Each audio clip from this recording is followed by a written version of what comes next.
আমি জানি না বাংলাদেশের ক্রিকেট ইতিহাসে কখনো এমন ঘটনা ঘটেছে কিনা যে আগের সিরিজে সর্বোচ্চ রান যিনি করেছেন তিনি পরের সিরিজের প্রথম দুইটা ম্যাচে একাদশ থেকে ড্রপড হয়েছেন।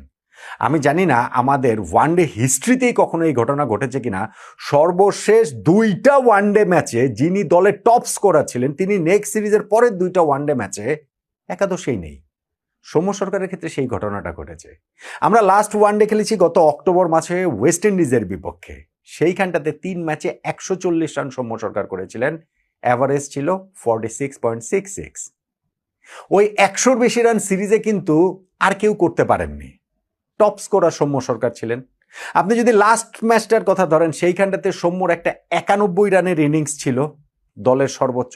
তার আগের ম্যাচটার কথা যদি ধরেন, সৌম্যর একটা 45 রানের ইনিংস ছিল, দলের সর্বোচ্চ। সর্বশেষ দুইটা ওয়ানডে ম্যাচে দলের সর্বোচ্চ রান যার, ওই সিরিজটাতে সিরিজের সর্বোচ্চ রান যার, তিনি নেক্সট সিরিজে একাদশ থেকে বাদ পড়ে গেলেন। প্রথম দুইটা ম্যাচে তিনি একাদশে থাকলেন না। বাংলাদেশের ক্রিকেট কি অস্ট্রেলিয়ান ক্রিকেট হয়ে গেল নাকি? ভারতের ক্রিকেট হয়ে গেল নাকি? ইংল্যান্ডের ক্রিকেট হয়ে গেল নাকি? মানে সৌম্যর বাদ পড়া দেখলে তো বিষয়টা ওই রকম মনে হয়। হ্যাঁ, এই জায়গাটাতে আমি বলছিলাম যে পারফরমেন্সের একটা বিবেচনা, একটা হচ্ছে গিয়ে ফেয়ারনেসের যে বিবেচনা, সেই ন্যায্যতা সৌম্যর ক্ষেত্রে আসলে হলো কিনা, ন্যায় বিচারটা আসলে কি তিনি পেলেন কিনা।